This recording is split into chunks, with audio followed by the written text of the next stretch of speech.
Welcome back. Maritime activity on the Mississippi River is responsible for millions of dollars in economic impact and thousands of jobs in our area and across the state. Yeah, something most of us really don't see every day. Yeah. And as we acknowledge Maritime Day, we do want to recognize the people behind all of that work who make it possible. Eric Paulson joining us live from the Port of New Orleans this morning to explain how this really helps our economy function. Eric, good morning to you. Thanks, Mike and Leslie. And I hate to say this, but tell Peyton, nice job on the weather. It's a beautiful day out here on the riverfront. And we're here in front of the Port of New Orleans building. And Brandy Christian, the CEO here, we talked to you several years, but last year, the big project you guys were working on for the port was getting another terminal south of here on the Mississippi down in St. Bernard. How's that project going? It's going great. You know, we're about a year and a half into the federal permitting process for the Louisiana International Terminal, which would be a second container terminal for the state of Louisiana. We've spent the last year since we talked last May going through a pretty robust permitting process, holding a number of public workshops, and have been able to incorporate a number of design elements that we've heard from the public wanting to see road realignment, environmental considerations. Because there were people down there that had some concerns about it, but the port was saying this is so necessary to expand the port, get in ships we couldn't get under the bridge to offload cargo. Absolutely. It's such a vital project, not only for the state, but really for the nation. From an economic standpoint, it'll generate about $1 billion in new taxes for the state, 17,000 jobs.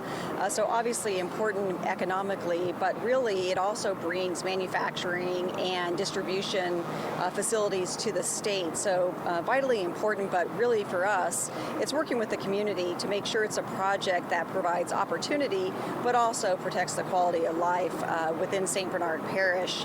And I think on a parallel track, making sure that it can be a catalyst for bringing infrastructure like new roadway systems that support the project, I think has been really important to the community. And sometimes people don't realize just how big the Port of New Orleans is. I mean, it goes for a long way upriver, and now when this is done, a long way downriver.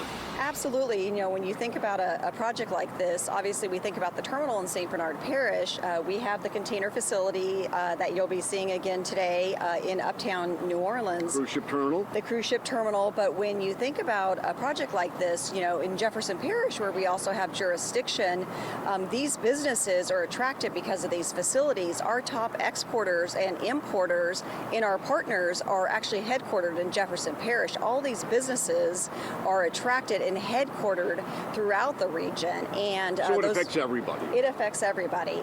So it's really about attracting businesses here to the state, and that's really why we are a port complex, as you mentioned. All right. Well, one of the things you're trying to do is go green, and there are thousands and thank you very much, Yes, Brandy. absolutely. There are thousands and thousands of trucks that come to the port every day, every week, every month, every year, and right now we have Jasmine Lasty, who we talked to you last year about the project you're trying to do with cleaning up the port through more efficient trucks, and Emily Federer, who is oh, I'm sorry, I've got you guys backwards.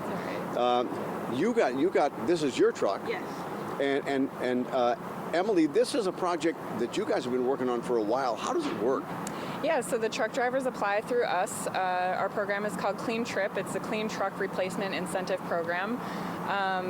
There's a series of requirements that the truck drivers have to own their current truck, come through the Port of New Orleans, a certain year of truck, and they apply through us to get funding for their new truck. It's 50% up to $35,000 maximum. So now, to replace their truck. what Jasmine told me, and you've been driving for a long time, you traded in your truck and got this big, beautiful, cleaner truck. Yes. And has it changed the way you work or operate? Definitely. It honestly makes me want to go to work even more.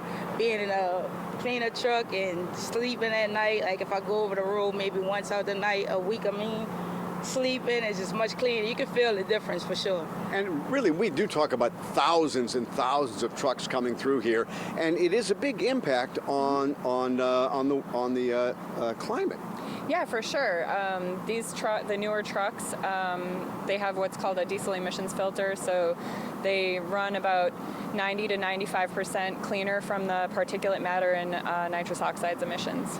By the way, I've known your dad for a while. Yeah, Joe Lasty. And he's with the Preservation Hall Jazz Preservation Band. Hall Jazz Band. Yep. So it's good. And now, how did you get into trucking? So I originally graduated from Loyola for criminal justice, and I was in the field for maybe like 2 or 3 years maybe, and I just was like, oh, let me try trucking. So I went to trucking, and I'm not going back. It's awesome. Our office behind the wheels, that's what I call it. So at that time in your life, you went, what, the truck? Let's go trucking. Yeah, exactly. All right, very good. And how many trucks altogether is the goal of the port? I mean, I guess it's all trucks, but I mean, there's just thousands of them. Right, we would love to upgrade all of the trucks. Currently, we've had 5 separate grants from the EPA and LDEQ to fund this program. Right now, I'm looking at potential future grants that could replace possibly with alternative fuels. The technology isn't quite there yet, but we're looking into it and looking into where those fueling sources could be for those trucks. But right now, we're almost to 100 total trucks that we've replaced since 2016. And we have about 8 more trucks to replace before we've spent through our current grants. And Jasmine, what kind of material do you haul, or any kind of material? I haul chemicals through the ISO tanks in and out the port. And how far do you go with them? The furthest I went was Virginia, but mainly I go to Plaquemines, to the plants out that way. All right. Well, thank you very much, and hopefully this gets to be a much bigger project than you've got, but it's good that you guys are trying. Thank you. All right, we'll have a lot more from Maritime Day today. We'll be on the fireboat here and taking a trip up the river, so stay with us. Guys? All right.